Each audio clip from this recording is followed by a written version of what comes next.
विश्ववंदनीय माननीय बाळासाहेब ठाकरे यांच्या रक्ताचे खरे वारसदार माननीय उद्धव साहेब तुम्ही असू शकता, उद्धव ठाकरे आपण असू शकता, परंतु बाळासाहेब ठाकरेंचे खरे विचारांचे वारसदार जर कुणी आजचा नेता असेल तर तो माझा नेता आदरणीय एकनाथभाई शिंदे आहे.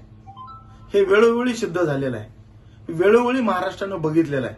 पण ते इरसाळवाडी असेल, कोरोनाचा विषय असेल, आजचा काश्मीरचा विषय असेल, सर्वसामान्य कुटुंबातले ज्या ज्या भागामध्ये जिथं जिथं अडचण निर्माण आली, राष्ट्र सोडून आपला महाराष्ट्र सोडून सुद्धा ज्या ज्या भागामध्ये घटना घडल्या त्या भागामध्ये माझा नेता तिथं तातडीनं पोहोचलेला आहे.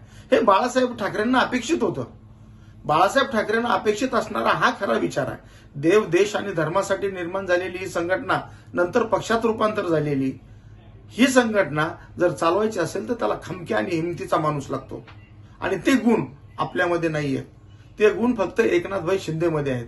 सर्वसामान्य कुटुंबाच्या माणसाच्या चेहऱ्यावर हसू फुलवण्याची जी ताकद आहे ती ताकद फक्त एकनाथ शिंदे यांच्याकडे आहे.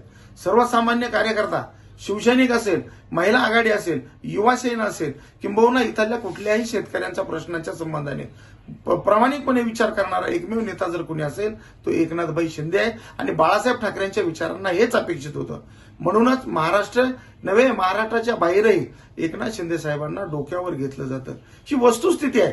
आणि वस्तुस्थिती जेव्हा जेव्हा आपण नाकाराल तेव्हा तेव्हा आपला उभाटा पक्ष हा खड्ड्यात गेल्याशिवाय राहणार नाही.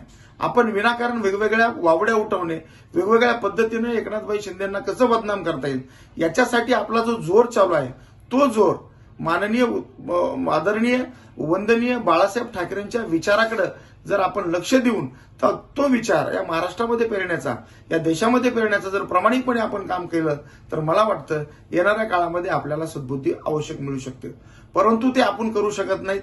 महाराष्ट्रामध्ये असणारा इथला हिंदू आणि मुसलमान याच्या संबंधाने मुसलमान कसा पोहोचला जाईल, या लोकांना तुम्हाला कशी बढोतरी दिली जाईल, या लोकांना आपल्यासोबत कसं घेतलं जाईल. आपण हिंदुत्व सोडलेलं आहे आणि हिंदुत्व सोडूनही आज आपण वंदनीय बाळासाहेब ठाकरे साहेबांच्या विचारापासून कोसो दूर गेलेले आहात.